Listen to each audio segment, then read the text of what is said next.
Hello friends, welcome to easy notes for your online study channel. आप सबके अपने YouTube channel पे आप सभी का बहुत बहुत स्वागत है। फ्रेंड्स, यूजीसी नेट जून 2023 की तैयारी कर रहे हैं पेपर 1 के लिए, लेकिन इसमें कौन से ऐसे टॉपिक हैं जो ज़्यादा पूछे जाते हैं, कौन से ऐसे क्वेश्चंस हैं जिनको हम तैयार करें कि हमारा जो नेट जेआरएफ है वो क्वालिफाई हो। भाई, पढ़ाई किस लिए करते हैं? इसीलिए हम पढ़ाई करते हैं क्योंकि हम उस चीज़ को क्वालिफाई करना चाहते हैं। ऐसा बहुत ही कम होता है कि भाई हमारा मन नहीं कर रहा, हमने फॉर्म फिल कर दिया, ठीक है ना, ऐसा तो नहीं है।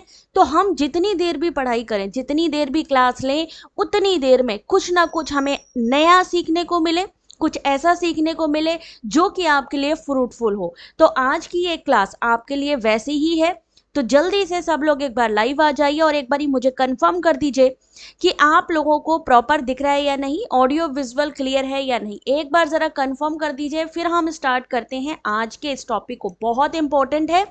और साथ ही आप सबसे मेरी रिक्वेस्ट है कि जल्दी से कॉपी पेंसिल लेकर बैठ जाइए। आज सिर्फ मेरा रोल नहीं होगा, आप लोगों का भी रोल होगा, इसलिए जल्दी से कॉपी पेंसिल ले लीजिए अपने पास में। जो भी आपके नोट जिसमें भी बनाते हो उसको भी अपने पास रख लीजिए। स्टार्ट करते हैं आज की क्लास को। प्रॉपर विजन है ना? चलिए स्टार्ट करते हैं। भाई क्या लिखा है यहाँ पे? यहाँ पे लिखा है टेक्नोलॉजी के बारे में। क्या लिखा है? टेक्नोलॉजी के बारे में। टेक्नोलॉजी अगर हम बात करें आज के टाइम में, शायद ही कोई होगा जो टेक्नोलॉजी को नहीं यूज कर रहा होगा। ठीक है आबिदा, विशाली, प्रॉपर। चलो वेरी गुड। बहुत ही कम लोग होंगे जो टेक्नोलॉजी के बारे में कुछ ना जानते हो। लेकिन अगर हम बात करते हैं हमारे आईसीटी की, अगर हम बात करते हैं अपने हायर एजुकेशन की, क्या यहाँ पर टेक्नोलॉजी से क्वेश्चन आते हैं? यस, डेफिनेटली आते हैं। तो आज हम लोग जो पढ़ने वाले हैं, digital India DI initiative, UGC NET, higher education में भी ये क्वेश्चन आते हैं, आईसीटी में भी आते हैं। कौन से हैं, कौन से नए हैं, ये सारी चीजें आज की इस क्लास में देखने वाले हैं। तो सबसे पहले प्रधानमंत्री मोदी जी ने क्या कहा था? Technology for me is discover, learn, involve and implement. It combine 3 SS: speed, simplicity and service. Technology is fast, technology is simple and technology is a brilliant way to serve people. पहले क्या होता था? Exam देने जाते थे, आपको एक paper मिलता था जहां पे आपको निबंध के तौर पे पूरा पूरा क्वेश्चन लिखना होता था। अब क्या होता है? निबंध के तरीके लिखना होता है क्या? नहीं लिखना होता है। अब आपकी एक्चुअल में, राधे राधे बेटा, अब एक्चुअल में आपकी स्किल टेस्टिंग होती है। भाई निबंध तो मान लीजिए आपने एक बार लिख भी लिया, रट्टाफिकेशन भी कर लिया, लेकिन अगर बीच में कोई क्वेश्चन पूछ लिया जाएगा किसी टॉपिक से, किसी यूनिट से, कम्युनिकेशन में भी आते हैं, ठीक है ना, तो क्या होगा? तो आपको समझ ही नहीं आएगा कि कहां से पूछ लिया, अगर आपको कॉन्सेप्ट क्लियर नहीं है। तो अब हम यहाँ पे क्या करने वाले हैं? कॉन्सेप्ट को क्लियर करने वाले हैं। बहुत इंपॉर्टेंट ये कॉन्सेप्ट आप सभी के लिए, ठीक है। राधे राधे प्रीति, स्टार्ट कर रहे हैं डिजिटल इनिशिएटिव। क्वेश्चन भी होंगे एमसीक्यू विद आपकी थ्योरी। तो कोई मुझे बता सकता है डिजिटल इंडिया, जिसे हम कहते हैं न्यू इंडिया, कितने साल हो गए हैं डिजिटल इंडिया को? यहाँ 4 ईयर लिखा है, लेकिन इसको मत देखिए, आप मुझे बताइए डिजिटल इंडिया को आए हुए कितना टाइम हो गया है? डिजिटल इंडिया कब आया था या कब स्टार्ट किया गया? भारत में डिजिटल इंडिया की शुरुआत कब की गई थी? हेलो BSRI, हीर, आंसर करो। योग्यता, मैंने क्या कहा? आज का ये जो टॉपिक है ये रट्टाफिकेशन वाला टॉपिक नहीं है, क्योंकि यहाँ पर कंटिन्यू नई नई चीजें इंप्लीमेंट की जाती। वेरी गुड रानी। 1 जुलाई 2015, 1 जुलाई 2015। तो अगर हम बात करें तो डिजिटल इंडिया को हुए कितने साल हो गए हैं? कितने साल हो गए हैं डिजिटल इंडिया को आए हुए? जरा एक बार ईयर बताइए। देखिए, वहां पर मैं अगर कोई चीज पढ़ रही हूं तो वो मेरी नॉलेज में है, लेकिन अगर आपको एग्जाम देना है तो आपको उस चीज के बारे में कितनी नॉलेज है ये भी आपको कंसिडर करना होगा, समझना होगा। 2015 के हिसाब से कितने साल हो गए? 1 जुलाई 2015 को आया था आपका डिजिटल इंडिया, स्टार्ट हुआ था किसके द्वारा? प्रधानमंत्री मोदी जी के द्वारा। क्या उद्देश्य था इसका? ग्रामीण क्षेत्रों को हाई स्पीड इंटरनेट नेटवर्क से जोड़ना, देश में डिजिटल साक्षरता और उपयोग में सुधार करना, प्रधानमंत्री मोदी जी के द्वारा। ठीक है, अब इसमें क्या क्या आते हैं? भीम यूपीआई, आज की डेट में देखिए आप, एक सब्जी वाला भी होगा वो भी यूपीआई ऐप यूज कर रहे हैं। आधार, हर कोई जानता है आधार के बारे में, बायोमेट्रिक्स के बारे में हर कोई जानता है। उमंग ऐप किसके लिए यूज किया था आप लोगों ने, कोई बता सकता है? 7 साल 10 महीने या लगभग 8 साल। ठीक है, अगर हम बात करें उमंग एप्लीकेशन को आपने यूज किया था, किसके लिए यूज किया था उमंग एप्लीकेशन को? जल्दी से एक बार बताएंगे। उमंग एप्लीकेशन को आपने किस लिए इस्तेमाल किया था? और अगर उमंग का फुल फॉर्म आपसे पूछा जाएगा तो क्या बताएंगे? मैंने कहा अपने कॉपी पेंसिल सब लेके बैठेंगे, जिससे कि आप लोगों को जो यहाँ पे नई नॉलेज मिल रही है ये आप लोगों को याद रहे, क्योंकि एग्जाम में यहाँ से आप लोग कहते हो कि मैम जनरल अवेयरनेस की बात करी गई है पेपर 1 में कि जनरल अवेयरनेस से क्वेश्चन आते हैं, वो कहाँ से आते हैं? यहीं से आते हैं, आपकी टेक्नोलॉजी से आते हैं, आपकी नई नई जो इनिशिएटिव्स हैं वहां से आते हैं। तो यहाँ पर ना सिर्फ आप एक यूनिट पढ़ रहे हैं, साथ ही साथ जनरल अवेयरनेस के क्वेश्चन को भी तैयार कर रहे हैं। उमंग का full form unified mobile application for new age governance. जल्दी से उमंग का फुल फॉर्म यहाँ पे टाइप करिए, थोड़ा सा आज आप लोगों का काम है। उमंग का फुल फॉर्म, ई नेम क्या चीज है, ताल क्या चीज है, एसटीपीआई डिजी लॉकर, जहां से आपके कंटिन्यू क्वेश्चन आ रहे हैं। Motto power to empower, very good, खुश रहो मिक्की, बहुत ही important topic, very good Sunil. ऐसे ही एक्सपेक्ट कर रही हूं आप लोग भी अपने मोबाइल में देखिए, एंड्रॉयड में देखिए, आपने कहीं लिखा है वहां से लिख दीजिए, मुझे कोई इशू नहीं है, लेकिन आंसर मुझे आपसे चाहिए। उमंग भारत सरकार का एक निशुल्क मोबाइल ऐप जिसमें कि 127 विभागों की कितना 741 की 841 अधिक सेवाएं प्राप्त की जा सकती है। भाई हिंदी मेरी थोड़ी वैसी है। ये ऐप अनेक प्लेटफॉर्मों पर चलने वाला बहुभाषी सुरक्षित ऐप है, वेरी गुड सुनील। ठीक है, तो इसलिए यहां से आपके माई जीओवी किसके लिए है? हम लोग जनरली क्या कहते हैं कि जो हमारा डिजिटल इनिशिएटिव है 28 है, लेकिन क्या सच में 28 हैं? अब इस समय बढ़ चुके हैं, इस समय बढ़ चुके हैं और इन्हीं को पढ़ना है। स्टार्टअप्स विद डिजिटल सॉल्यूशन, यहां पर अगर आपसे पूछा जाए कि ठीक है आपने डिजिटल इनिशिएटिव की बात कर रहे हैं, तो स्टार्टअप के लिए कौन कौन सी कंपनीज हैं? Agritech, fintech, secure digital India, health take, edtech. अगर आपसे पूछा जाए कि ठीक है आप बात कर रहे हो डिजिटल इनिशिएटिव की, तो उसमें स्टार्टअप की कौन कौन सी कंपनियां हैं, ये एग्जाम में आते हैं हेलेन, दैट इज वाई कि मैं आपको पढ़ा रही हूं। Circular economy, Bharat 2023, India, G20, digital innovation alliance. थोड़ा और देखिए, डिजिटल इंडिया कैसे साकार होगा? डिजिटल इंडिया के जो स्तंभ है यानी जो पिलर है, कितने पिलर है? पिलर ऑफ डिजिटल इंडिया, कौन बताना चाहेगा? आज आपका काम है काम करने का। नमस्ते सोनम, आशु आंसर करो बेटा, मिक्की आंसर करो, मौर्य, काजल, ध्यान रखो, हम तब सीख सकते हैं जब हम खुद उस काम को करना शुरू करेंगे। ठीक है, अगर हमें सिर्फ रट्टा मारना है तो हम सिर्फ उतने ही मार्क्स ले पाएंगे जितने की हमें रट्टाफिकेशन होगी, लेकिन अगर हमें कुछ नया सीखने की लत होगी ना, तो हम इतने मार्क्स लाएंगे कि जो कोई सोच भी नहीं सकता। नए तरीके से नई चीजों को सीखना शुरू करिए, क्योंकि एनईपी 2020 आपकी यही कहती है आपसे। सही कह रहे हैं ना पवन? पिलर ऑफ डिजिटल इनिशिएटिव, हमारे पास सबके पास एंड्रॉइड है। अभी देखते हैं कितने लोग बता पाएंगे पिलर ऑफ डीआई। 9 स्तंभ है, वेरी गुड काजल, 9 पिलर हैं आपके डिजिटल इनिशिएटिव के, 9 पिलर्स है। डिजिटल इंडिया एक अम्ब्रेला प्रोग्राम है, एक व्यापक कार्यक्रम जिसमें कई सरकारी मंत्रालय और विभाग भी शामिल होते हैं। प्रत्येक अलग अलग तत्व अपने दम पर खड़ा होता है, यानी हर एक का एक अलग अलग काम होता है।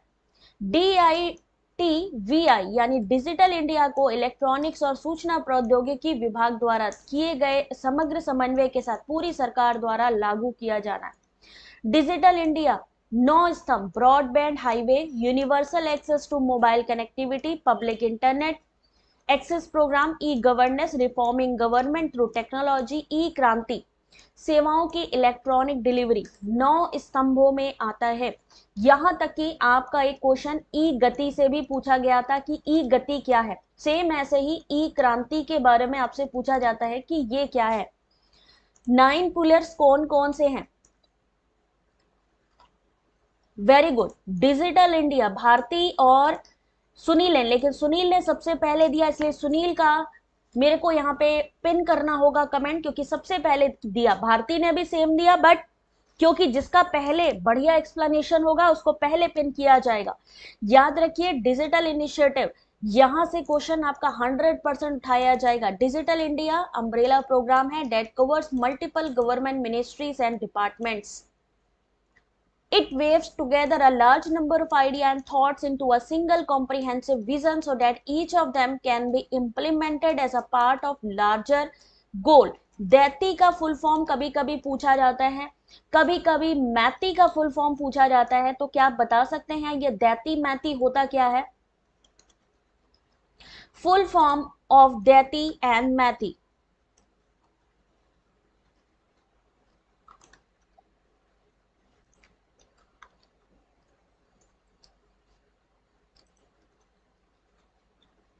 एक लिखा है दैती, एक लिखा है मैती। क्या चीज होती है? Department of electronic and information technology को कहते हैं DeitY. Ministry of electronics and information technology को कहते हैं मैती। यहां से क्वेश्चन आता है कि ये दैती मैती क्या चीज है। ठीक है, थोड़ा और आगे बढ़ते हैं हम। कौन कौन से प्रोग्राम है? जैसा कि भी आपको बताया, ब्रॉडबैंड हाईवे पिलर है 9। Broadband highway, universal access to mobile connectivity, public internet access programme, e governance, reforming government through technology, e Kranti. E Kranti पूछा जाएगा किसके लिए है? तो electronic delivery of services, information for all, electronic manufacturing. इस समय digital India की तरफ जा रहा है हमारा देश, और इसीलिए आपका जो यूजीसी नेट पेपर 1 है उसको कंटिन्यू अपडेट किया जा रहा है नई टेक्नोलॉजी के साथ में। वेरी गुड वैशाली, आंसर करते चलो। संध्या, ये जो टॉपिक है ये 3 टॉपिक को कवर करता है। पहला, जनरल अवेयरनेस के क्वेश्चन यहां से ही आते हैं आपके, यहां से आते हैं जितने भी नई चीजें इनिशिएटिव आ रही है, जनरल अवेयरनेस हो गया। ठीक है, दूसरा आईसीटी में आते हैं क्योंकि आपका टेक्नोलॉजी है इसमें। तीसरी चीज, क्योंकि आपके हायर एजुकेशन से भी जुड़ा हुआ है तो हायर एजुकेशन से भी यहां से क्वेश्चन आते हैं। तो एक तरीके से इस टॉपिक से ना सिर्फ एक बल्कि कई आपके टॉपिक क्लियर होंगे। काकूप्रीत, थैंक्स फॉर वॉचिंग बेटा। ठीक है, इसलिए ये मत समझना कि क्या, तो जल्दी से मुझे 9 पिलर ऑफ डिजिटल इंडिया बताना शुरू करिए। अच्छा, मैं आपसे बात करूं कि इलेक्ट्रॉनिक मैन्युफैक्चरिंग का टारगेट क्या है। कितने पिलर हैं यहां पे दिख रहे हैं बेटा आप सभी को? पहला पिलर दिख रहा है broadband highway, public internet access programme, उसके अलावा information for everyone, early harvest programme, universal access to phone यानी सभी के पास फोन होना चाहिए, टेक्नोलॉजी होनी चाहिए, आईटी फॉर जॉब्स जिसमें इलेक्ट्रॉनिक डिलीवरी ऑफ सर्विसेज, जैसे आप जानते हो फ्रीलांसर के बारे में भी आप सुनते होंगे। कई ऐसी जॉब्स हैं जो आप इंटरनेट अगर आपके पास है तो आप घर बैठे कमाई कर सकते हो। जैसे आप यूट्यूब में देख लो, यूट्यूब भी क्या है, ये ऑनलाइन ही आप लोगों को बेनिफिट मिल रहा है ना, कि ऑनलाइन की वजह से आपको इंटरनेट है, आपके पास मोबाइल है, तो ही आप काम कर पा रहे हैं। ई क्रांति, electronic delivery of services, E governance, reforming government through technology, electronic manufacturing का मतलब है टारगेट किया गया नेट जीरो इंपोर्ट। ये टारगेट है, और टारगेट का भी क्या यहाँ पे इन्होंने मोटिव रखा है ये आपको पढ़ना है। थोड़ा सा और आगे बढ़ते हैं। 9 pillars, 9 journey, 1 destination, that is digital India. 9 pillars, 9 journey, 1 destination, यानी एक मंजिल है सबका, क्या? डिजिटल इंडिया को बनाना। ब्रॉडबैंड हाईवे, जो कि आपकी गांव से भी जोड़ देता है आपको। भाई हाईवेज कहां से गुजरते हैं? हाईवेज कहां से गुजरते हैं? बिल्कुल रानी, बिल्कुल सही, ठीक है। अगर मैं बात करूं हाईवेज कहां से गुजरते हैं, जनरली गांव से गुजरते हैं। तो हमने क्या करना है, रूरल एरिया को भी आपके फाइबर नेटवर्क के साथ लिंक करना है, जहां तक अभी तक लोगों की पहुंच नहीं। आज के टाइम में क्या है, मूक प्रोग्राम जो है सारे बच्चे पढ़ रहे हैं घर बैठे, क्यों? क्योंकि हमारी टेक्नोलॉजी वहां तक भी पहुंची है। यूनिवर्सल मोबाइल कनेक्टिविटी, जो भी आउट ऑफ रीच जोन्स है, कई ऐसी जगह थी जहां पे मोबाइल कनेक्टिविटी नहीं थी, वहां पर पहुंचाया जाना। ई गवर्नेंस, जहां पे आप सिटीजन को ज्यादा से ज्यादा अच्छी सुविधाएं दे सके। ई क्रांति, क्या हो गया? हेल्थ केयर सर्विसेज हो गई, सिक्योरिटी हो गई, कमर्शियल सर्विसेज, इन सब का बढ़ावा देना, including land distribution, public internet access. यानी अब आपको कई जगह ऐसा दिखाई देता होगा कि आप किसी पब्लिक प्लेस में गए हैं और आपको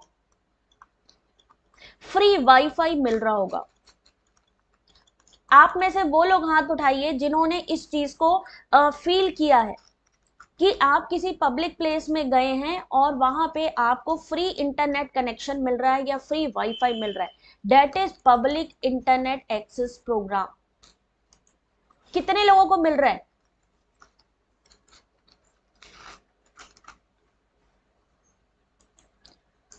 ठीक है, free internet access for essentials, information for all, यानी सबको इंफॉर्मेशन मिलना किसके थ्रू? सोशल मीडिया के थ्रू। आज के टाइम में जिसको देखिए सबके पास व्हाट्सएप है, जिसको देखिए आपके पास यूट्यूब है, ट्विटर है, तो इंफॉर्मेशन फॉर ऑल।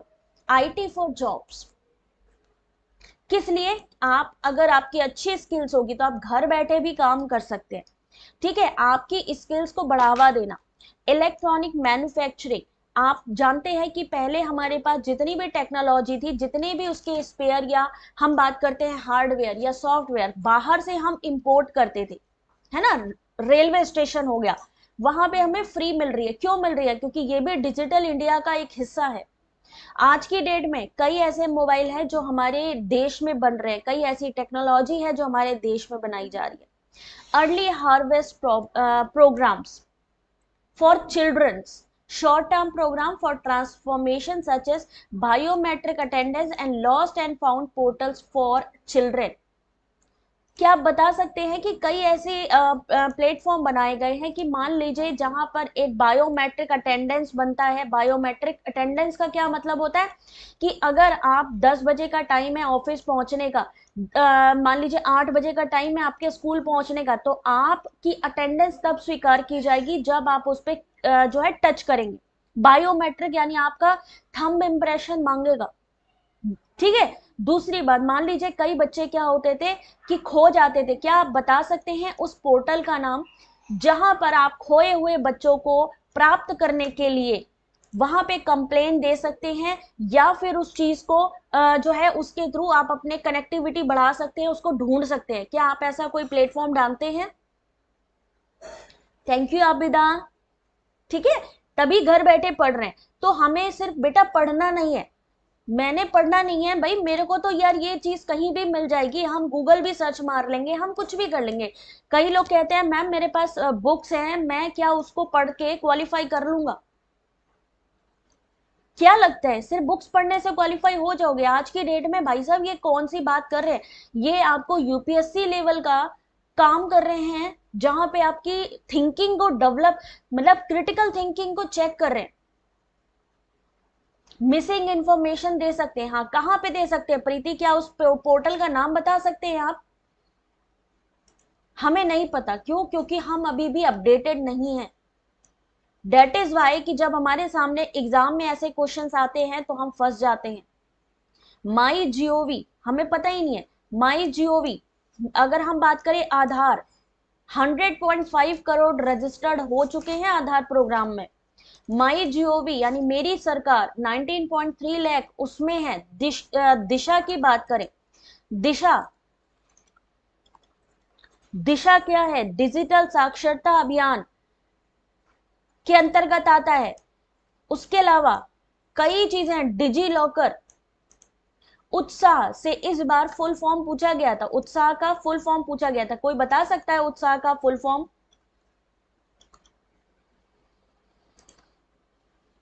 खोया पाया platform, very good.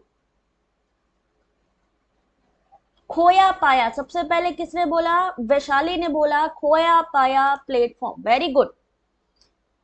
Tata Motors में बायोमेट्रिक, ठीक है, खोया पाया पोर्टल किस लिए? बच्चे जहां पे गुम हो जाते हैं, पता नहीं लग पाता है, तो वहां पे हम कंप्लेन करा सकते हैं। उत्साह का फुल फॉर्म जल्दी से बताएंगे। उत्साह के बारे में हम बात नहीं करते, डिजिटल इनिशिएटिव उन्हीं चीजों पे आ जाता है। डिजिटल इनिशिएटिव का मतलब है हमें, मतलब अगर आप सोचो 3 साल से 4 साल से सिर्फ उसी टॉपिक पे बात होती है। कई जगह पे मैंने इस चीज को देखा जहां पे नई चीजों को पढ़ाया ही नहीं जाता, वही पुराने इनिशिएटिव पढ़ाए जा रहे हैं। लेकिन आज की डेट में आपके सामने ये नए इनिशिएटिव आए हुए हैं। उत्साह, understanding transformative strategies actions and higher education, very good Meetu. यहां सामने ही लिखा है undertaking transformative strategies action and higher education. किसके तहत ये प्रोग्राम आया? एनईपी 2020 के तहत। इसके जो मोटिव है, जो उद्देश्य है, इसको पढ़ लेना एक बार। उत्साह किसके लिए आया? हायर एजुकेशन के लिए। अभी रिसेंटली इस पोर्टल का उद्घाटन किया गया। एनईपी सारथी यूजीसी का इनिशिएटिव है ये। किसके लिए, किसके अंतर्गत आता है? तो ये आता है एनईपी 2020 के अंतर्गत। क्या है ये एनईपी सारथी? वेरी गुड हुमा, दीपशिका रानी, आंसर करते चलो। सुनन्नी, काजल, मीतू। मिशन अमानत उसके लिए है जो रेलवे पर हमारे कुछ सामान खो जाते हैं, वेरी गुड प्राची। ऐसे ही नई चीजें जब आप लोग बताओगे ना, उससे समझ में आएगा आप लोग कितने एक्टिव मोड पे चल रहे हो। पुराना तो सभी को पता है कि हाँ भाई स्वयं है, स्वयं प्रभा है, ये है वो है, लेकिन जो नए इनिशिएटिव हैं क्या हम उस पर काम कर रहे हैं? अंडरटेकिंग, मोनिका आंसर करो बेटा पहले इस क्वेश्चन का। अगर हम बात करें एनईपी सारथी, अभी रिसेंटली लॉन्च किया गया, involving student in the implementation of NEP 2020, यानी एनईपी 2020 में स्टूडेंट का इन्वॉल्वमेंट। क्या फुल फॉर्म बता सकते हैं सारथी का?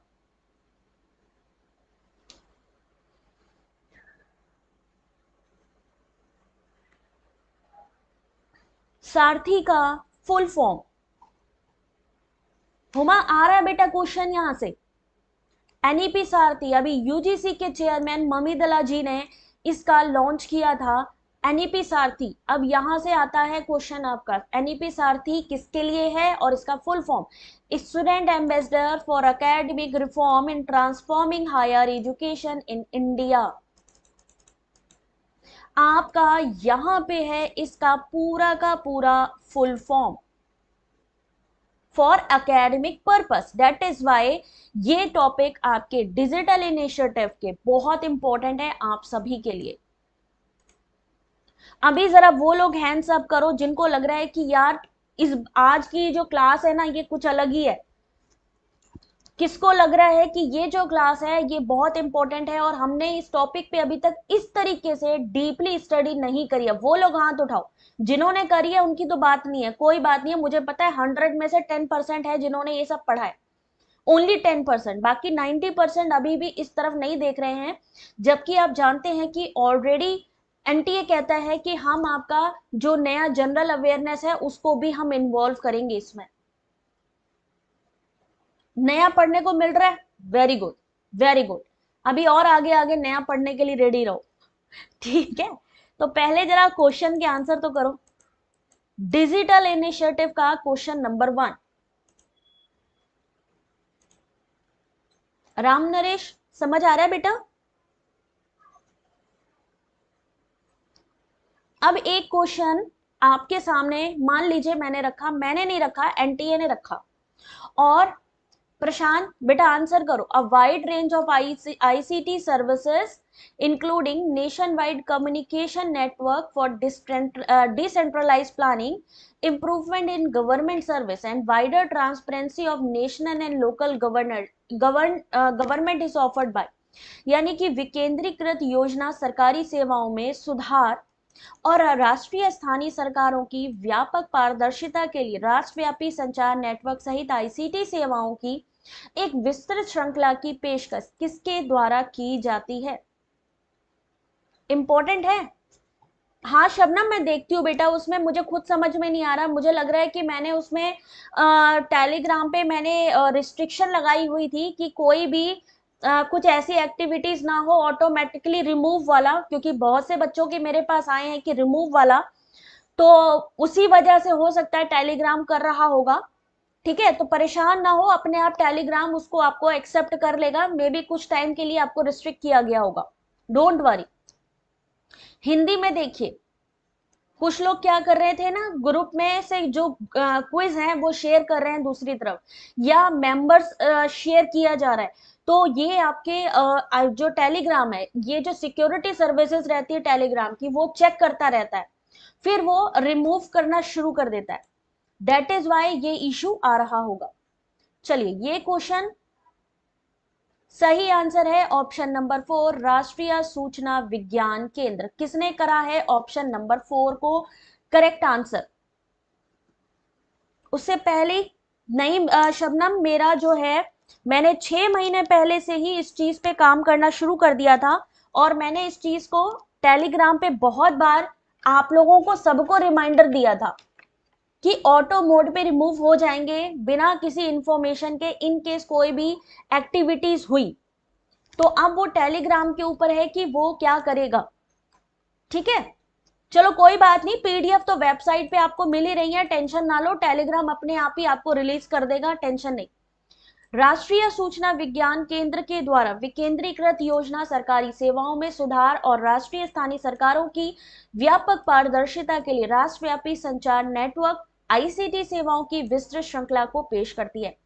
मैती इलेक्ट्रॉनिक और सूचना प्रौद्योगिकी मंत्रालय, मिनिस्ट्री ऑफ, आपको जैसा कि अभी बताया गया है। एनआईसी की स्थापना 1976 में शेषाद्रि द्वारा भारत के इलेक्ट्रॉनिक आयोग के तहत की गई थी। एनआईसी राष्ट्रीय ज्ञान नेटवर्क का प्रबंधन भी करता है। कौन है इसके इस समय के जो बात करें कि कौन इसको ऑपरेट कर रहा है, एनआईसी नेशनल इंफॉर्मेटिक्स सेंटर के इस समय कौन है सीईओ या मैनेजर? एनआईसी किसके तहत बनाया गया? एनआईसी को एस्टैब्लिशमेंट कब किया गया?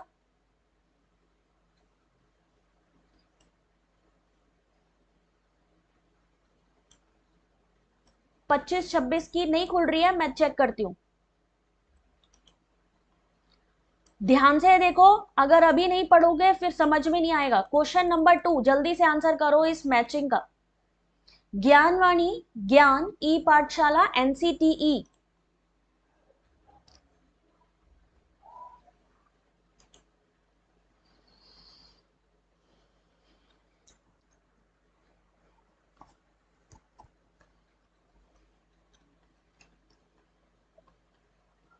एक मैचिंग आपके सामने, कभी कभी डिजिटल इनिशिएटिव और उनके ऑब्जेक्टिव्स पूछ लिए जाते हैं, तो ज्ञानवाणी, ज्ञान, ई पाठशाला, एनसीटीई, कुछ जानते हैं इसके बारे में पहले से?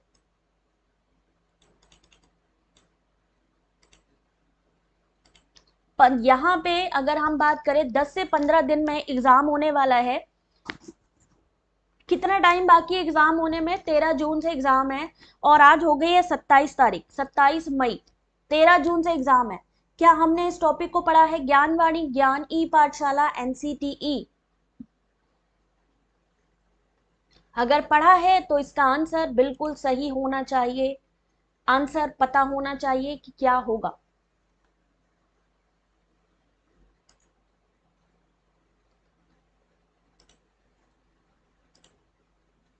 चलिए देखते हैं इस क्वेश्चन का सही आंसर। ऑप्शन नंबर 3 होगा इस क्वेश्चन का सही आंसर। ऑप्शन नंबर 3 यानी कि ज्ञानवाणी किसके अंतर्गत आता है? शिक्षा को लोगों के दरवाजे तक पहुंचाना। ज्ञान, ज्ञान क्या चीज है? ऑप्शन नंबर 1 अंतरराष्ट्रीय सहयोग के माध्यम से भारत की वैज्ञानिक तकनीकी क्षमता को वैश्विक उत्कृष्टता तक बढ़ाना। ई पाठशाला, सभी शैक्षिक ई संसाधनों के प्रदर्शन और प्रसार करना। एनसीटीई, शिक्षक शिक्षा प्रणाली के नियोजित और समन्वित विकास को प्राप्त करना। कितने लोगों का आंसर ऑप्शन नंबर 3? राजेश गेरा, वेरी गुड। इंग्लिश में देख लीजिए एक बार, इस क्वेश्चन का करेक्ट आंसर ऑप्शन नंबर 3 होगा। Gyanvani option number 3, taking education to the doorstep of the people. Gyan, कभी कभी ज्ञान का फुल फॉर्म भी आता है,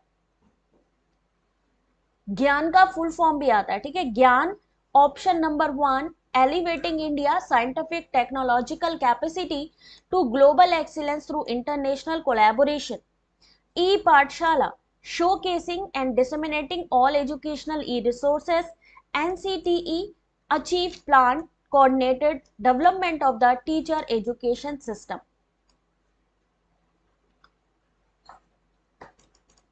ज्ञानवाणी, ठीक है, शिक्षा को लोगों के घर द्वार तक पहुंचाना। ज्ञान, मिनिस्ट्री ऑफ एजुकेशन के द्वारा 2015 में वैश्विक पहल की शुरुआत की गई, शैक्षिक नेटवर्क की वैश्विक पहल, इसका फुल फॉर्म है ज्ञान का। इसका उद्देश्य वैज्ञानिकों उद्यमियों के प्रतिभा पूल का उपयोग करके भारत में उच्च शिक्षा संस्थानों से जुड़ना है। ज्ञान का फुल फॉर्म और ज्ञान किसके लिए था, कब स्टार्ट किया गया? ई पाठशाला किसके द्वारा किया गया? एनसीईआरटी और भारत सरकार की जो है शिक्षा मंत्रालय के द्वारा। ये छात्रों, शिक्षकों, अभिभावकों, शोधकर्ताओं को के साथ पत्रिकाओं, ऑडियो, वीडियो जैसे शैक्षिक ई संसाधनों को प्रदर्शित साधा। यानी ई पाठशाला क्या हो गया? आपको पूरी ऑनलाइन सारी कंटेंट अवेलेबल कराई जाएगी इसके थ्रू। एनसीटीई की स्थापना कब की गई? 1993 में करी गई थी। इसका जो इसका वो था अधिनियम, 1993 अधिनियम था, शिक्षा अधिनियम के अनुसार किया गया। लेकिन याद रखिएगा यहाँ पर स्थापना इसकी 1995 में हुई थी। यहाँ पे कभी कभी ये चीज पूछी जाती है कि कौन से अधिनियम के तहत हुआ है और कौन से ईयर में एस्टैब्लिश हुआ है। Gyanvani broadcast educational programming through the station and has a coverage area of around 60 kilometre. The goal is to take education to the doorstep of the people. ज्ञान, ज्ञान का full form global initiative of academic network, introduced in 2015, MOE, Ministry of Education. It aims to connect with a higher education institution in India by utilizing the talent pool of scientists and entrepreneurs. E-पाठशाला, NCERT and MOE का collaboration था, platform for showcasing and sharing educational resources. NCTE, statutory body established in accordance with the National Council for Teacher Education Act 1993, sorry, but establish हुआ 1995 में, act use हुआ 1993। Goal, the plan and coordinated development of the nation teacher education system. Question number 3, question number 3, helpers of India, good evening बेटा।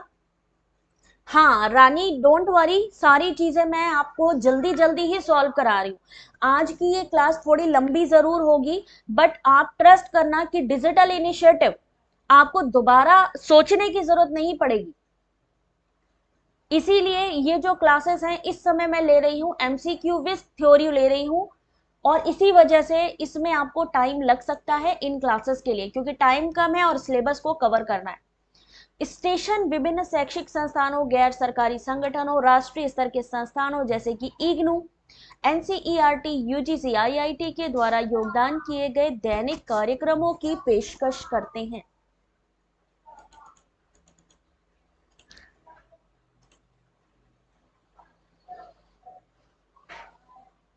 इस question का क्या answer होगा? अब जो समझदार बच्चा होगा वो ज्ञान दर्शन को भी पढ़ेगा, ई पाठशाला को भी पढ़ेगा, ज्ञानवाणी को भी पढ़ेगा, सारांश को भी पढ़ेगा, सबका नोट्स बनाएगा, सही answer option number 3 Gyanvani. Gyanvani इसका सही आंसर है। एफएम रेडियो स्टेशन ज्ञानवाणी शैक्षिक कार्यक्रमों का प्रसारण करता है। विभिन्न शैक्षणिक संस्थानों, गैर संगठनों, प्रौद्योगिकी द्वारा प्रदान किया जाता है इसमें सारा का सारा कंटेंट, ठीक है। प्रत्येक ज्ञानवाणी स्टेशन का कवरेज 60 किलोमीटर का रहता है। प्रसारण की भाषा अंग्रेजी हिंदी, फ्रीक्वेंसी 105.6 एफएम पर एक क्षेत्रीय भाषा है। इग्नू का ये चैनल है। आप कहोगे मैम ऐसा आप क्यों पढ़ा रहे हो, ये इतनी थ्योरी हम क्यों पढ़ रहे हैं? किसको लग रहा है कि मैं इतनी थ्योरी क्यों पढ़ रहा हूं या क्यों पढ़ रही हूं? इसलिए कि मान लीजिए ये पॉइंट लिखे हैं, अभी अभी आप इसका सीरियसनेस नहीं समझ रहे। ऑप्शन नंबर 1 ये पूछ लिया गया, ऑप्शन नंबर 2 ये पूछा गया, तीसरे में कोड ये दिया गया कि कितने किलोमीटर तक ज्ञानवाणी स्टेशन का कवरेज है और कौन सी फ्रीक्वेंसी पे आता है, ज्ञानवाणी का प्रसारण होता है, कौन सी भाषा में किया जाता है और ये कौन सा चैनल है, किसके द्वारा ये इसकी आपूर्ति की जाती है। कोड में जब ये क्वेश्चन पूछे जाते हैं ना, ऊपर एक स्टेटमेंट होता है और पूछा जाता है कि ज्ञानवाणी के बारे में इनमें से कौन सी चीजें सही हैं, उस समय आपको ये मेरा ये जो इतना प्रमुख बिंदु है या इंपॉर्टेंट पॉइंट्स है, उस समय आपको याद आएगा कि यस हमने ये सब पढ़ा है, हमें पता है 60 किलोमीटर की रेंज पे रहता है, क्षेत्रीय भाषा का प्रयोग है, इग्नू का चैनल है, इसमें इग्नू, एनसीईआरटी, यूजीसी, आईआईटी के द्वारा योगदान किए गए दैनिक कार्यक्रमों को पेश किया जाता है। जबकि सारांश क्या है, माता पिता और सीबीएसई से संबंधित स्कूलों का उपकरण है जो पूरी तरीके से स्व समीक्षा विश्लेषण की अनुमति देता है, यानी पेरेंट्स और स्कूल के बीच, सीबीएसई स्कूल के बीच में कोऑर्डिनेटर या मीडिएटर का काम करता है, जिससे कि छात्र क्या प्रदर्शन कर रहे हैं उनका मूल्यांकन किया जाए, उनका सुधारात्मक कार्रवाई करने पे जोर दिया जाए। ई पाठशाला, एनसीईआरटी भारत सरकार की एमओई ने ई पाठशाला बनाने के लिए सहयोग किया, ठीक है। ज्ञान दर्शन राष्ट्रीय प्रसारक दूरदर्शन और इग्नू ने डीडी ज्ञान दर्शन बनाया है। स्कूलों के लिए शैक्षिक कार्यक्रम, शिक्षक संवर्धन कार्यक्रम, खुली ऑनलाइन शिक्षा के साथ साथ वंचित समूहों के लिए व्यावसायिक प्रशिक्षण और पाठ्यक्रम। FM radio station Gyanvani broadcast educational programming. अब इसको आपने सबने एक बार अच्छे से, जो आपको मिलेगा पढ़ना है इंग्लिश में, हिंदी में, ये पूरी पीडीएफ आपको मिलेगी, क्योंकि एक क्लास में पॉसिबल नहीं होता है कि प्रॉपर तरीके से 2 घंटा 3 घंटा हम लोग लगाएं हिंदी और इंग्लिश करने में। तो जो लैंग्वेज हम लोगों के लिए यूज टू है उसका उपयोग करते हुए, चीजों को समझते हुए, बाकी तो आपने पढ़ना ही है ना। चलिए अगला क्वेश्चन, क्वेश्चन नंबर आपके सामने है, क्वेश्चन नंबर 4। ऐसे क्वेश्चन आते हैं statement number 1, statement number 2। Question number 4 आपके सामने, कवरेज पूछा जा सकता है उसका, किसके द्वारा, इग्नू के जो एजुकेशन चैनल है वो कौन से हैं। अभी रिसेंटली स्वयं प्रभा के बारे में पहले पूछा जाता था कि स्वयं प्रभा में क्या अंतर है। अभी क्या पूछा जाता है कि बताइए स्वयं प्रभा का जो चैनल 102 है वो किसके लिए। अब आपको स्वयं प्रभा के चैनल के बारे में पता होगा कि नंबर 1 पे वागीश आता है, तो ही तो आप बता पाओगे।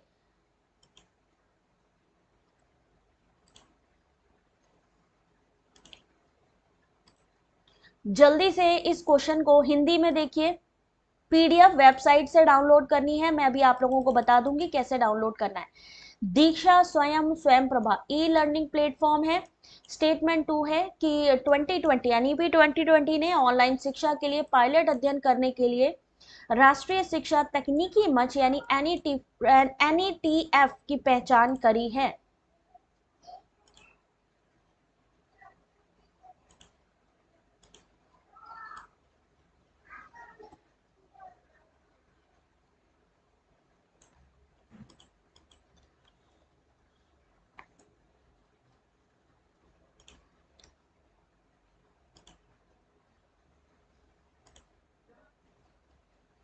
इस क्वेश्चन का जो सही आंसर है वो क्या होगा, चलिए दिखाते हैं इस क्वेश्चन का सही आंसर। ऑप्शन नंबर देखिए कि आपकी थिंकिंग डेवलप हुई कि नहीं, दोनों ही सही हैं। ऑप्शन नंबर 1 बिल्कुल सही है, आप लोग दोनों ही सही चीज है।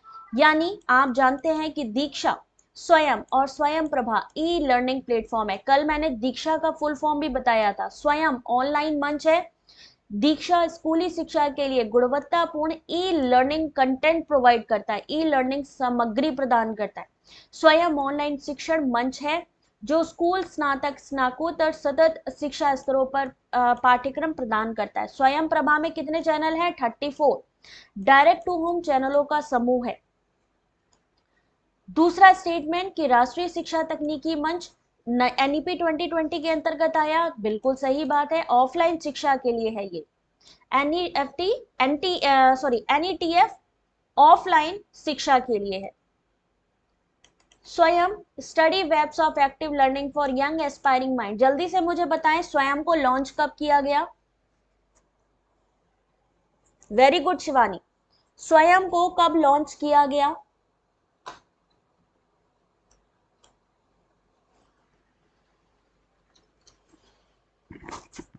स्वयं को लॉन्च कब किया गया?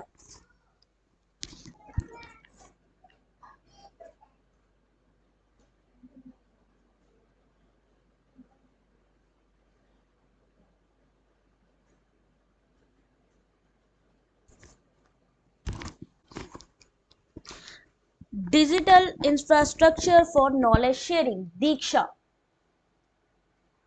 2017, वेरी गुड जॉब।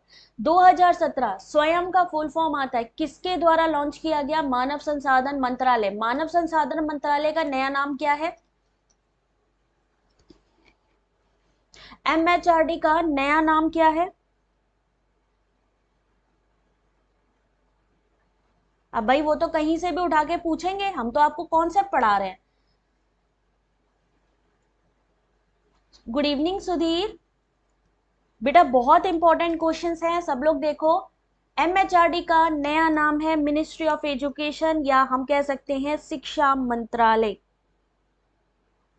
क्या कहते हैं? शिक्षा मंत्रालय कहते हैं। तो आपने बहुत ध्यान से इन क्वेश्चन को समझना है। स्वयं प्रभा में कितने चैनल है? 34, लेकिन इसमें कौन सी सैटेलाइट का यूज किया जाता है? मानव संसाधन विकास मंत्रालय।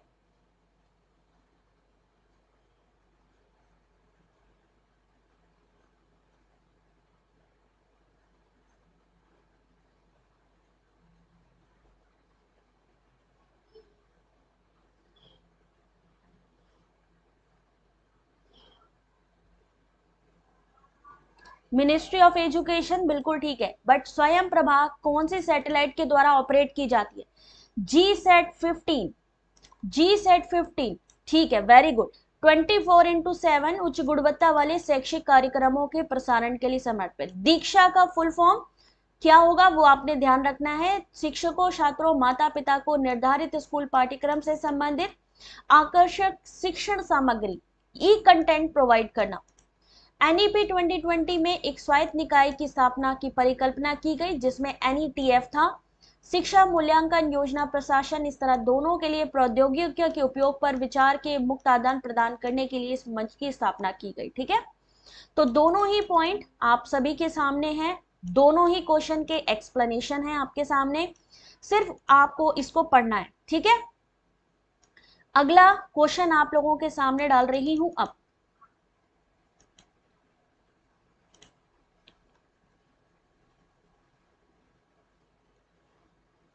अब इस क्वेश्चन का जल्दी से आंसर करिए।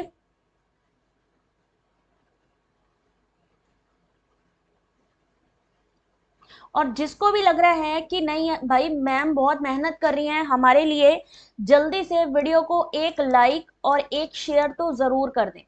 और अगर तक सब्सक्राइब नहीं किया है तो सब्सक्राइब भी कर ले। अगर लग रहा है कि आपके ऊपर कोई मेहनत कर रहा है, नहीं कर रहे हैं तो कोई बात ही नहीं है। भारत नेट क्या है? एनआईसी नेट क्या है? मेघराज क्या है? ई ताल क्या है? किसने इनके बारे में पूरा पूरा सुना हुआ है?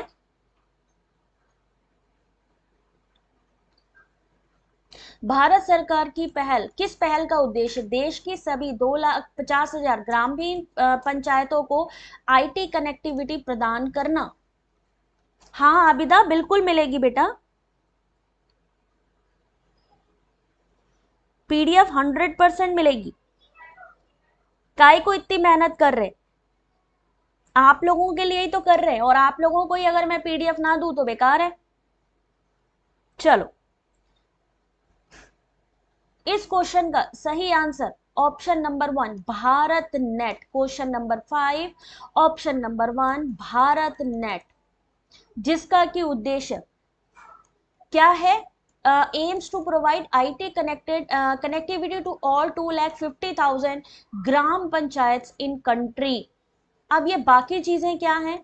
भारत नेट भारत सरकार की पहल 2011 में national optical fibre network NOFN के रूप में लॉन्च किया गया, और 2015 में इसका नाम बदलकर भारत नेट कर दिया गया। यानी पहले इसका नाम था NOFN, हाँ, नेशनल ऑप्टिकल फाइबर नेटवर्क, पहले इसका नाम क्या था और अभी क्या नाम है? वेरी गुड, ऐसे ही चैनल आएंगे बेटा, है ना। पहले भारत नेट का क्या नाम था? मान लो आपसे पूछ लिया गया कि चलिए बताइए पहले भारत नेट का क्या नाम था, अभी क्या चीज है? हाई स्पीड ब्रॉडबैंड से जोड़ना 2011 में लॉन्च किया गया था NOFN के नाम से, 2015 में इसका नाम बदल दिया, भारत नेट कर दिया। उद्देश्य क्या है? ग्रामीण क्षेत्रों में डिजिटल डिवाइड को पाटना, डिजिटल समावेश को बढ़ावा देना, सस्ती ब्रॉडबैंड कनेक्टिविटी प्रदान करना। पहल का उद्देश्य डिजिटल प्लेटफॉर्म के माध्यम से ई गवर्नेंस, ई स्वास्थ्य, ई शिक्षा और अन्य सेवाओं के वितरण को सक्षम बनाना। पहला चरण था जिसमें कि 2017 तक 1 लाख गांवों को हाई स्पीड ब्रॉडबैंड से जोड़ना, पहले चरण में। दूसरा चरण था 2019 जिसमें 1,50,000 ग्राम पंचायतों को जोड़ना। तीसरा चरण था जिसमें फाइबर टू द होम यानी FTTH कनेक्टिविटी प्रदान करना। आपसे पूछा जा सकता है कि भारत नेट में, thank you Ram Naresh, thank you बेटा, सब लोग लाइक कर दिया करो यार, थोड़ी मोटिवेशन आ जाती है, वरना सोचो ये इतना इंपॉर्टेंट टॉपिक है जो आप लोग पढ़ रहे हो, इसको बनाने में कितना टाइम लगा होगा। अगर आपसे पूछा जाए कि BBNL, कभी कभी भारत ब्रॉडबैंड नेटवर्क लिमिटेड का फुल फॉर्म आता है, भारत नेट में कितने चरण जो है चलाए गए थे, या कितने स्टेप चलाए गए थे? नमस्ते गीता बेटा, ठीक है, बताओ जरा, भारत नेट में कितने चरण या कितने स्टेप में भारत चरण को चलाया गया? तो आपको पता होगा 3 स्टेप थे। स्टेटमेंट में पूछा जा सकता है ये वाला क्वेश्चन। निक नेट, NIC नेट, निक नेट, NIC नेट, राष्ट्रीय सूचना विज्ञान केंद्र, भारत सरकार के राष्ट्रीय सूचना विज्ञान केंद्र का computer network. Meghraj GI cloud, Bharat सरकार द्वारा क्लाउड कंप्यूटिंग, इसका उद्देश्य सरकारी अनुप्रयोगों डेटा की मेजबानी के लिए सुरक्षित विश्वसनीय क्लाउड कंप्यूटिंग अवसंरचना प्रदान करना। ये क्लाउड कंप्यूटिंग क्या चीज होती है बेटा? चक्ष, आप हो कंप्यूटर साइंस से, जरा आप इस बात को बताना, क्लाउड कंप्यूटिंग बेटा क्या चीज होती है? कौन बताना चाहेगा क्लाउड कंप्यूटिंग के बारे में? नमस्ते नंदनी, क्लाउड कंप्यूटिंग क्या है? आशु,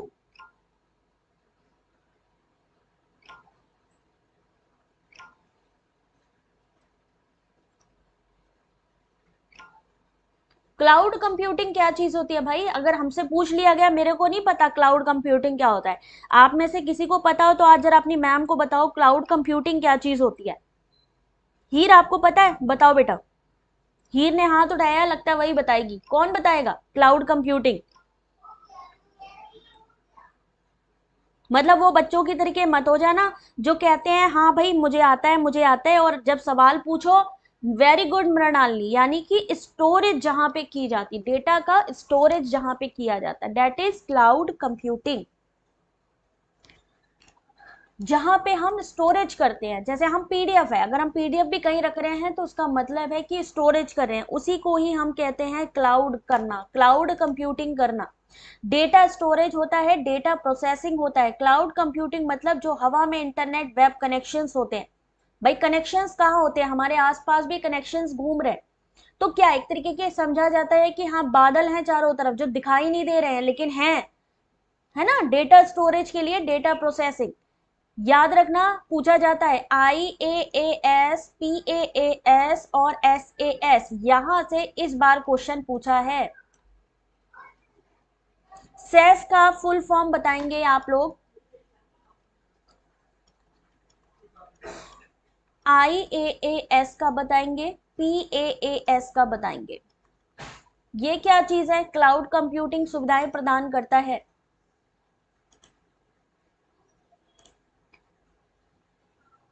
क्वेश्चन बना लेते हैं लेकिन मटेरियल नहीं बना पाते हैं। अब ये देखो बेटा कैसे मटेरियल बनाना है, कैसे हमें पढ़ाई करनी है। Very good चक्ष।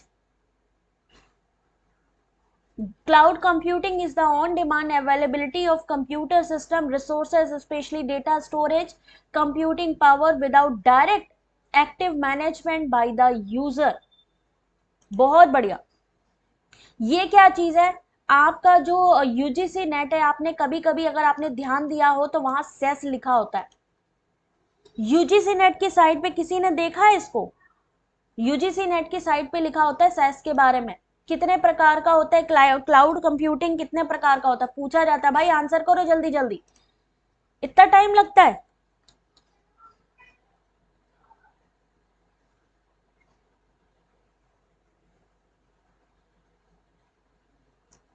कोई बात नहीं, नहीं आता है कोई बात नहीं। SaaS software as a service, very good बेटा। SaaS software as a service. IAAS और PAAS क्या चीज होती है बेटा?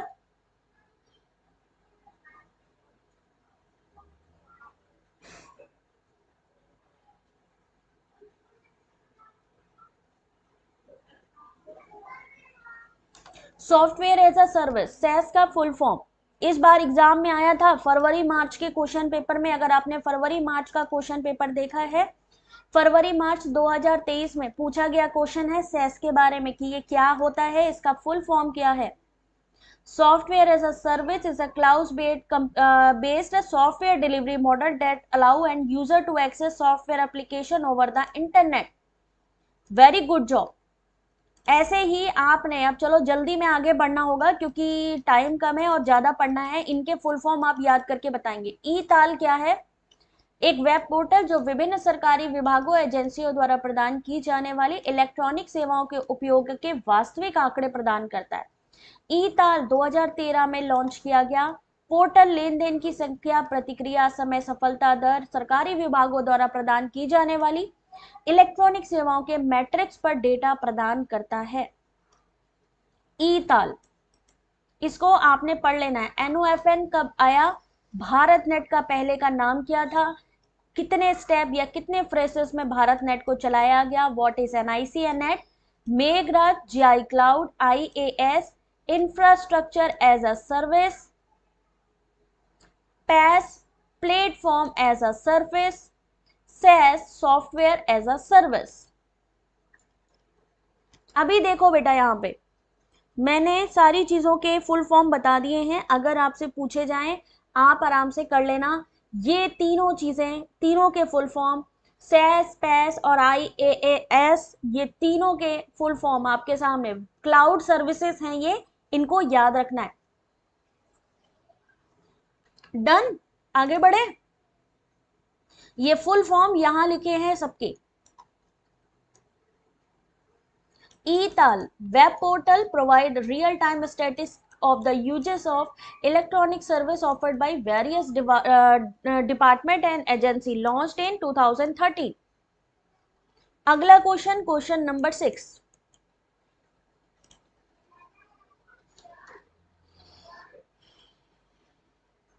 कौन सा पद डिजाइन के लिए डिजिटल अधिगम वातावरण से संबंधित है?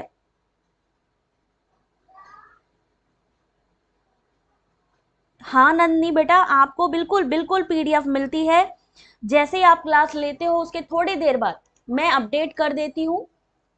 न्यू क्विज डेली होती है, टेलीग्राम पे डेली क्विज मिलेगी, उसको भी आप लोग कंटिन्यू रखो। बाकी ये तो क्विज हो ही रही है। डिजाइनिंग की बात करें तो डिजाइनिंग के लिए जहां पर भी डिजाइन लिखा हो डिजिटल इनिशिएटिव में ई कल्प पे टिक कर देना। ई कल्प किसके लिए यूज होता है? डिजाइन के लिए यूज होता है। जहां पर भी पूछा जाए ई कल्प, ठीक है। डिजाइन के लिए डिजिटल लर्निंग प्लेटफॉर्म बनाना ई कल्प का काम है। मानव संसाधन मंत्रालय, जिसका नाम है एजुकेशन, मिनिस्ट्री ऑफ एजुकेशन, उनकी पहल है भारत सरकार की। इसमें 3 पहले हैं। डिजाइन किसके किसके लिए बनाया जाता है। अगर आपसे पूछा कि चलिए डिजाइन के लिए होता है कल्प, लेकिन पूछा गया कि किस किस चीज का डिजाइनिंग होता है, तब तो डिजाइनिंग किसके लिए होता है, डिजिटल ऑनलाइन सामग्री प्रदान करने के लिए, एक सामाजिक नेटवर्क वातावरण बनाने के लिए, उच्च शिक्षा और डिजाइन पर डिजिटल संसाधन डेटाबेस बनाने के लिए। यहां से आते हैं स्टेटमेंट वाले क्वेश्चन, ठीक है। इस पहल को 3 संस्थान IIT, IDC, NID, IIT Guwahati के सहयोग से विकसित किया गया। 2015 तक ई कल्प की सामग्री के लिए डी सोर्स में विभिन्न डोमेन में डिजाइन सीखने पर 160 पाठ्यक्रमों को शामिल किया गया था। पहले चरण में क्या चीज है, इसको सब लोग बेटा आप लोग पढ़ोगे, क्योंकि अभी ज्यादा टाइम नहीं है, मैं जल्दी जल्दी कवर करा रही हूँ। ई विद्वान विशेषज्ञ डेटाबेस, राष्ट्रीय शोधकर्ता नेटवर्क, यहाँ पे साइंटिस्ट हो गए, बड़े बड़े रिसर्चर हो गए, उनका डेटा सेव किया जाता है। इनफ्लिपनेट का फुल फॉर्म पूछा जाता है, सूचना और पुस्तकालय नेटवर्क केंद्र। किसके द्वारा इसकी स्थापना की गई, एनएमईआईसीटी के द्वारा, ठीक है। विद्वान भारत में शिक्षण और अनुसंधान में शामिल प्रमुख शिक्षण संस्थानों में काम करने वाले वैज्ञानिक शोधकर्ता के प्रोफाइल का प्रमुख डेटाबेस है। इसमें डेटा रहता है उन लोगों का। उद्देश्य क्या है, पढ़ लेना आप लोग। ई आचार्य, एकीकृत ई सामग्री पोर्टल, एनएमईआईसीटी के द्वारा स्थापित, इनफ्लिपनेट द्वारा विकसित वेब आधारित इंटरफेस है। पोर्टल क्या करता है, एकल इंटरफेस के माध्यम से ऑडियो, वीडियो, टेक्स्ट आदि जितनी भी चीजें हैं उनको खोजने, ब्राउज करने की सुविधा। ई कंटेंट का एकीकृत पोर्टल। 8 विषय आते हैं इसके अंतर्गत, कृषि विज्ञान, जैविक, रसायन, भौतिक, चिकित्सा, स्वास्थ्य विज्ञान, इंजीनियरिंग, सामाजिक विज्ञान, कला और मानविकी। ई यंत्र रोबोटिक आउटरीच प्रोग्राम है, शिक्षा मंत्रालय द्वारा वित्त पोषित, आईआईटी बॉम्बे में आयोजित किया गया, ठीक है। प्रौद्योगिकी का उपयोग करके समस्याओं को हल करना, युवा इंजीनियरों की प्रतिभा का दोहन करना। यहाँ पे ऐसे क्वेश्चंस आते हैं कि अगर हमें रोबोटिक्स का प्रयोग करना है या रोबोटिक्स चीजों का यूज करना है, तो सीधा सीधा ई यंत्र पे टिक कर दीजिए, पढ़ना है इसको। ये इतना, ये जो आपको ये जो पूरा पीडीएफ है ना, ये जो मिलेगा, इसको बिल्कुल भी ये मत समझना कि भाई हमें अगर कोई चीज मिल रही है हम उसको वेस्ट कर दें, बिल्कुल भी नहीं, ये वेस्ट करने के लिए तो बिल्कुल भी नहीं है। क्वेश्चन नंबर 7 आंसर करिए जरा।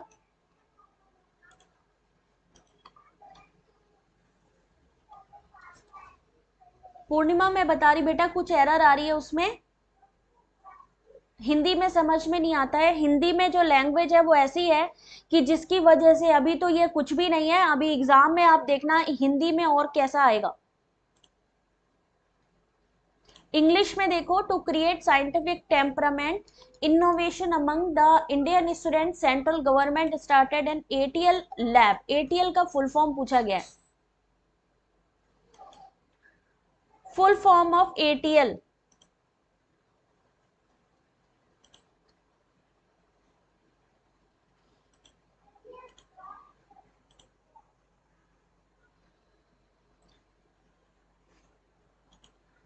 अटल tinkering lab. Atal tinkering lab किसके लिए, भारतीय छात्रों के बीच वैज्ञानिक स्वभाव, नवाचार बढ़ाने के लिए सरकार के द्वारा एटीएल प्रयोगशाला शुरू की गई। अटल टिंकरिंग लैब जिसे हमने कहा, क्या चीज होती है, एटीएल का फुल फॉर्म अटल टिंकरिंग लैब, नियोटेरिक इनोवेटर्स के रूप में तैयार करने के लिए अटल इनोवेशन मिशन के तहत युवा मन में जिज्ञासा, रचनात्मकता, कल्पना को बढ़ावा देता है। ये अटल इनोवेशन 2016 में लॉन्च किया गया नीति आयोग के द्वारा, अटल इनोवेशन मिशन। की पॉइंट्स जल्दी जल्दी देखिए। Atal ATL, Atal tinkering lab, cultivate 1 million children in India as a neoteric innovators, objective क्या है? Foster curiosity, creativity, imagination in young minds. ठीक है, डिजाइन माइंडसेट, आपका एडेप्टिव लर्निंग, फिजिकल कंप्यूटिंग। 2016 में आया अटल इनोवेशन मिशन। आपसे पूछा जा सकता है एटीएल कब आया? अटल इनोवेशन मिशन किसके तहत आया? किसके द्वारा लॉन्च किया गया? नीति आयोग। नीति का भी फुल फॉर्म आता है। Question number 8। नमस्ते पार्वती, आंसर करो बेटा। क्वेश्चन नंबर 8 आपके सामने। स्वयं प्रभा कितने चैनलों का समूह है? बहुत ही आसान क्वेश्चन है।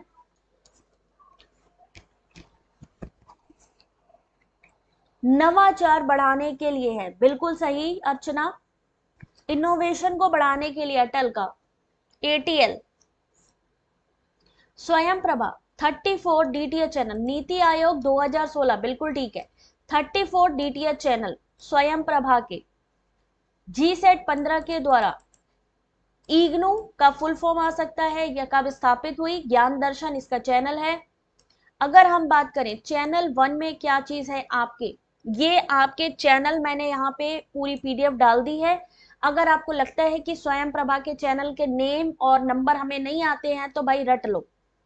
यहां से इस बार क्वेश्चन आया था, किस में आया था? मैचिंग में आया था। हर एक के क्वेश्चन पेपर में मैचिंग आई थी, और उस मैचिंग में स्वयं प्रभा के क्या पूछा गया था? चैनल नेम और channel number. Vagish channel number 1 पे, 2 पे संस्कृति, 3 पे प्रबोध, 4 पे सारस्वत और 5 पे प्रबंधन। किसके द्वारा ये करा गया? सीईसी के द्वारा। सीईसी और यूजीसी के द्वारा आपसे पूछा जा सकता है कि कितने चैनल कोऑर्डिनेट किए गए हैं। कोऑर्डिनेटर के अकॉर्डिंग यहाँ पे 6 पे है विदिक, 7 पे कौटिल्य, 8 पे आपका आर्यभट्ट। किसके थ्रू किया जा रहा है? सीईसी और यूजीसी के थ्रू। 9 पे स्पंदन, 10 पे दक्ष, व्यास। यहां से चैनल पूछे जा रहे हैं आप लोगों के, और कौन से कोऑर्डिनेटर के द्वारा उसमें कंटेंट प्रोवाइड किया जा रहा है? ये किसके द्वारा किया जा रहा है? चैनल नंबर 11 एनपीटीईएल का है ये। 11 से 22, 11, 12, 13, 14, 15 और 16, उसके बाद 22 आईआईटी पल। ये पढ़ना है आपको, इसलिए ये मैं आपको प्रोवाइड करूंगी। इग्नू के द्वारा कौन कौन से चैनल चलाए जा रहे हैं? नंबर याद होने चाहिए भाई। कौन कौन से चैनल इग्नू के द्वारा चलाए जा रहे हैं? स्वयं प्रभा से तो ये लिख के मानो कि कंपलसरी क्वेश्चन आएगा ही आएगा, क्योंकि चैनल की नेम की अगर हम बात करें तो देखो बाकी चैनल के नेम नहीं है, बाकी चैनल के नेम नहीं आ रहे हैं। कोऑर्डिनेटर तो आ रहे हैं लेकिन यहाँ पे नाम नहीं आ रहा है। एनपीटीएल चैनल नंबर 14, लेकिन अगर नाम आ रहा है तो वो यहाँ पे आ रहा है, यहाँ पे। यानी ये वाला जो इंपॉर्टेंट है, क्योंकि यहाँ पे नेम आ रहे हैं। वागीश हो गया, प्रबोध हो गया, प्रबंधन हो गया। तो ये जो स्टार्टिंग की जो ये पीडीएफ है ना, ये स्टार्टिंग का, इसको जरूर पढ़ लेना।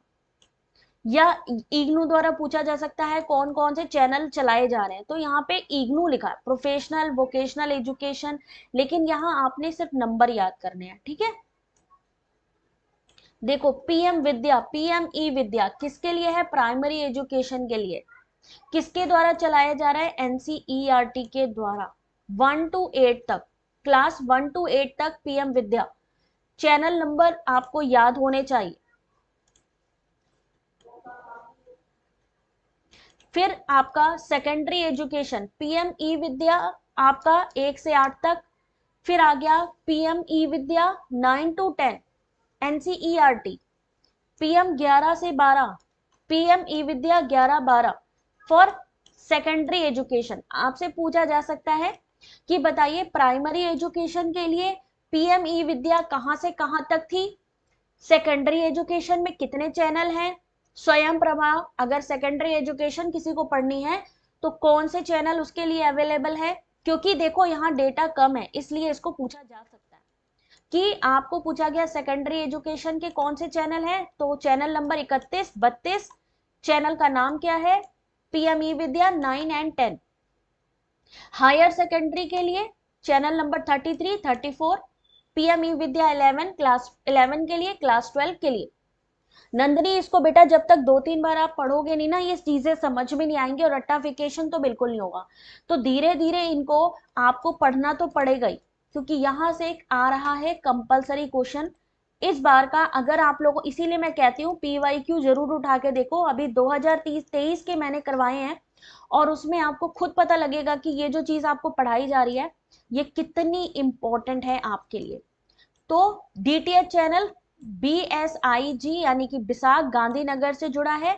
स्वयं प्रभा का वेब पोर्टल इनफ्लिपनेट द्वारा संचालित किया जाता है। चैनल पर सामग्री कहां पे दी जाती है? स्वयं Prabha statement number 1। Statement number 2, कार्यक्रम 24/7 चलाए जाते हैं कि नहीं? प्रतिदिन 5 से अधिक बार दोहराया जाता है। न्यूनतम 4 घंटे के लिए प्रसारित किया जाता है। यहां से बीच बीच से क्वेश्चन यहाँ पे पूछे जाते हैं आपके। BISAG Bhaskaracharya institute for space application and geoinformatics. भोजन करना है, लेकिन इस समय भोजन से ज्यादा लक्ष्य जरूरी है बेटा। भूख तो हमें भी लगी है, हम भी खा के नहीं बैठे हैं, लेकिन इस समय जरूरी है कि उस चीज पे काम करना। खाना तो थोड़ी देर बाद भी खाया जा सकता है, बगल में रख के भी बैठ जाओ। तुम लोगों ने करना क्या है? सिर्फ टाइप ही तो करना है। बगल में खाना रख के बैठ जाओ, प्रॉपर जाने की जरूरत है क्या? आपको क्या करना है? ना बोलना है, ठीक है? आपको सिर्फ क्या करना है? मोबाइल चलाना है। अभी मैसेज आ जाए व्हाट्सएप पे किसी का, तुरंत व्हाट्सएप के मैसेज का रिप्लाई चला जाएगा। बट क्लास अगर चल रही है, भूख लग रही है, तो सोचो हमारा फोकस किधर है। इनफ्लिपनेट सूचना पुस्तकालय नेटवर्क केंद्र। याद रखो, ये जो चीज आप पढ़ रहे हो ना, एग्जाम में जब ये चीज आएगी ना, उस समय आपको याद आएगा, अरे यार मैम कुछ बता तो रही थी, कुछ खाने पीने की भी बातें हो रही थी। मैम ने ये भी बताया था कि स्वयं प्रभा का जो वेब पोर्टल है किसके द्वारा मेंटेन किया जाता है, कंटेंट किसके द्वारा प्रोवाइड किया जाता है स्वयं प्रभा में? NCERT, IGNOU, IITS, NPTEL, CEC, NIOS, UGC। DTH channel किसके द्वारा लिंक है? सब पढ़ा रही थी, लेकिन हमारा ध्यान तो खाने पे था भाई। क्वेश्चन नंबर 9, जल्दी से देखो। खाते खाते समझ में नहीं आता, खा लिया क्लास के साथ। देखो भाई, वैशाली ने खाना खा लिया। राधे राधे बेटा। सतेंद्री, लोगों को उनके बच्चों के भविष्य के लिए सर्वोत्तम निर्णय लेने में सहायता करने के लिए कौन सी निर्णय समर्थन प्रणाली है? नोट्स भी तैयार कर रहे हैं, इसीलिए मैंने क्लास के स्टार्टिंग में आप सभी से कहा था कि कॉपी पेंसिल लेके बैठना।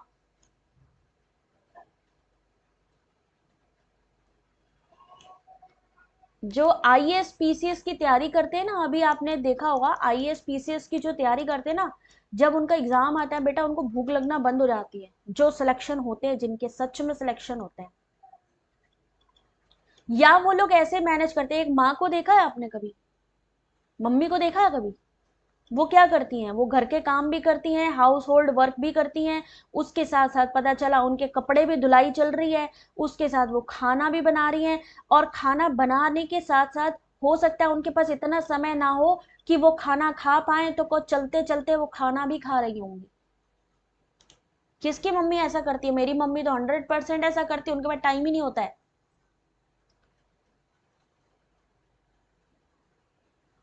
सबकी मम्मियों में ये होता है। जितनी ज्यादा उनके अंदर टैलेंट होता है, उतना टैलेंट तो अपने अंदर नहीं होता। को खाना, पता चला कार्यक्रम चल रहा है, सारी सबको खिला पिला रही है, जब खुद के खाने की बारी आ रही है तो पता चले कि खा ही नहीं पा रहे ठीक से। तो सोचो, सीखो चीजों से भाई। सारांश ऑप्शन नंबर बी। हेल्प करते हो मम्मी की? Very good. ऐसे करती है ना, सबकी मम्मी करती होंगी।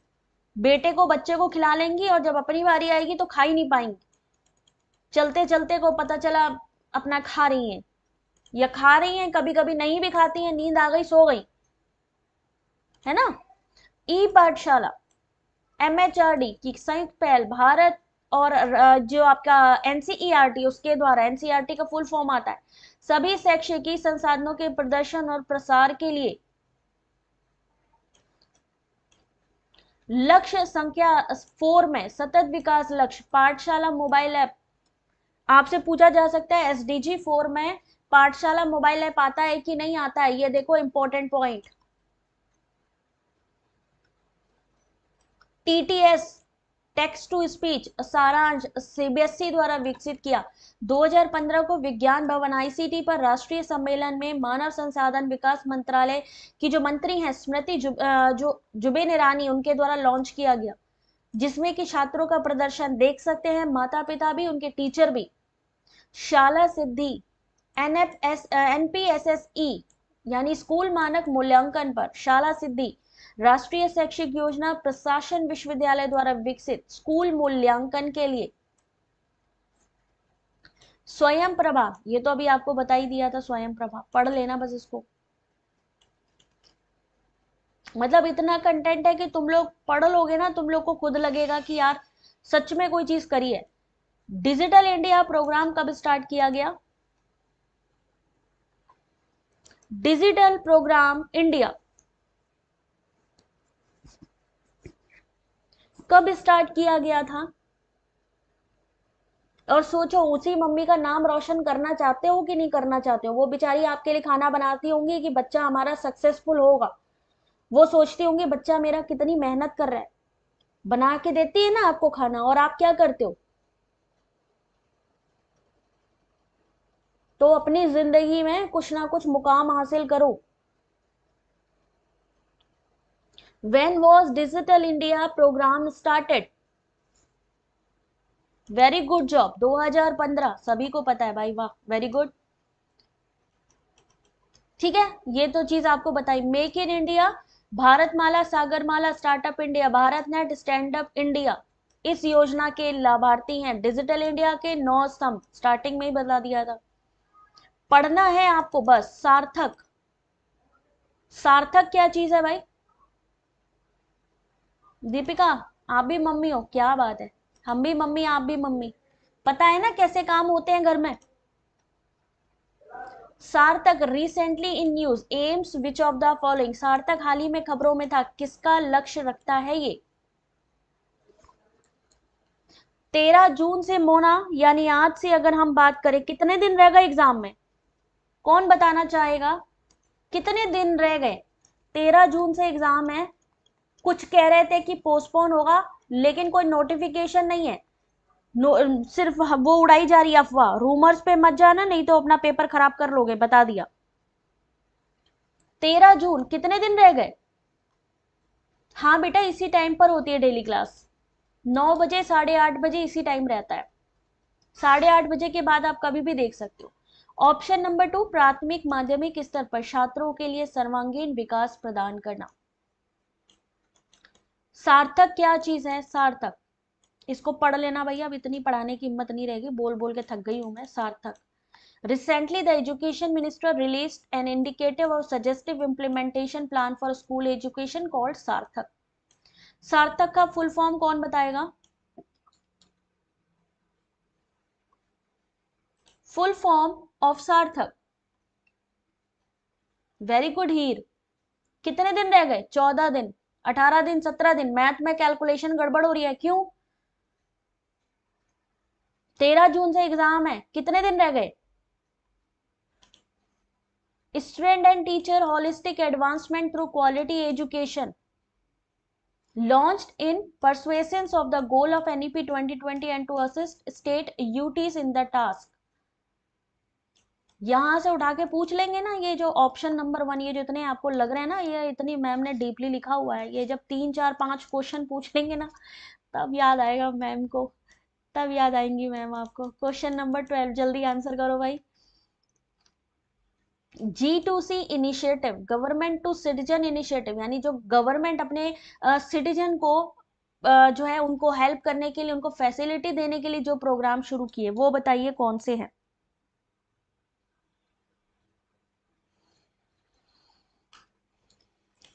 G2C,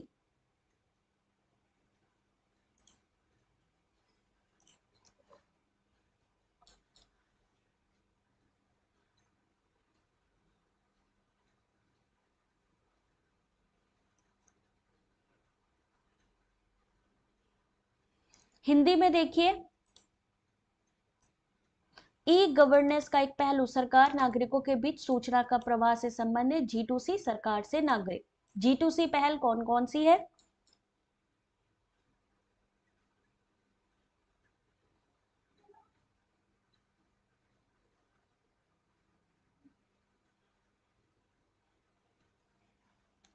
चलिए देखिए इस क्वेश्चन का सही answer option number 1 A and B. A and B इस क्वेश्चन का सही आंसर, यानी e help, option number B e health. Feedback और निविदा इन सब से मतलब नहीं है अपने को, क्योंकि गवर्नमेंट और बात हो रही है किसके बीच में? सिटीजन के बीच में। तो ई गवर्नेंस में सरकार से नागरिक, सरकार से सरकार, सरकार को नागरिक, सरकार से व्यापार, ये चीजें अटैच की जाती है। तो G2C पहले है ई हेल्प और ई जो है हेल्थ। G2C पहले ई नागरिकता, ई पंजीकरण, ई शिक्षा, ई कराधान, ई परिवहन। पूछी जा सकती है कि G2C इनिशिएटिव कौन कौन से हैं? Scope of e governance includes government to citizen, government to government, citizen to government, government to business. Following are G2C initiative, e-health, e-help. G2C initiative by government, e-citizenship, e-registration, e-education, e-taxation और e-transportation. Question number 13.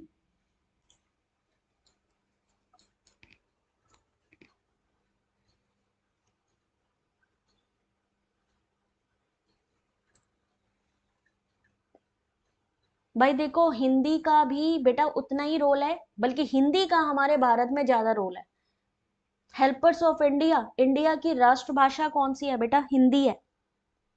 मे भी हो सकता है यहाँ की हिंदी आपको ना समझ में आ रही हो, बट आपको ये चीज समझनी चाहिए कि हिंदी भी हमारे लिए उतनी ही जरूरी है। इंग्लिश तो बाहरी भाषा हो गई, वो तो चलो समझ में आता है इंटरनेशनल लेवल पर, भारत की जो लैंग्वेज है वो हिंदी ही है। और हमें भारत में रहते हुए अगर हिंदी ना आए तो क्या समझे? एजुकेशन के पेपर में आया है, बिल्कुल। विद्वान, डिजिलॉकर, साक्षात, शोध गंगा, इसके बारे में आपने खुद से पढ़ना है क्योंकि ज्यादा टाइम नहीं लेंगे अब। विद्वान क्या है, डिजिलॉकर क्या है आपका, ठीक है, साक्षात क्या है, शोध गंगा क्या चीज है, रिपोजिटरी है भारतीय विश्वविद्यालयों में किए जा रहे शोध के लिए। उसके अलावा थोड़ा और आगे बढ़ते हैं, ठीक है। इंग्लिश हिंदी दोनों में है, हर एक लैंग्वेज की एक अलग रिस्पेक्ट है। इवन इसीलिए हमारे देश में अब जो NEP 2020 आई है उसमें कहा गया है कि हम संस्कृत को भी इन्वॉल्व करेंगे तीसरी भाषा के रूप में। तो यहाँ पर आप देख सकते हैं कि आपके सामने अब ये जो चीजें मैंने आपको कराई, लेकिन इसके अलावा भी मैं आपसे कुछ कहना चाहती हूँ, और वो ये है कि एक मिनट होल्ड करिएगा जरा। देखिए इतने बच्चे हैं, लेकिन वीडियो को कितने लोगों ने लाइक और शेयर किया है जरा एक बार ये भी बता दो। यहाँ पे जाएंगे, किस पे जाएंगे? गूगल पे जाएंगे। ध्यान से देखिए, आप सभी लोगों के लिए है ये इंपॉर्टेंट चीज, इंपॉर्टेंट इंफॉर्मेशन। यहाँ जाएंगे, डिजिटल इनिशिएटिव डालेंगे आप। क्या डालेंगे? डिजिटल इनिशिएटिव डालेंगे। जैसे ही आप डिजिटल इनिशिएटिव डालेंगे, आपको जितनी भी गवर्नमेंट स्कीमें हैं, जितने भी डिजिटल इनिशिएटिव है, ठीक है, वो मिल जाएंगे। देखिए जरूरी नहीं है कि हर एक चीज आपको कवर कराई जाए, कुछ चीजें आपको खुद भी कवर करनी होगी।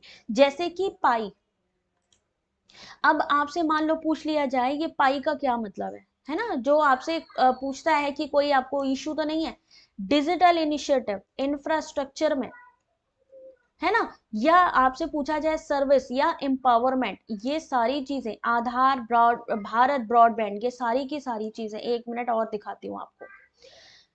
Vision, programme, programme pillar. अब ये देखिए, ये जो इनिशिएटिव है ये नए हैं।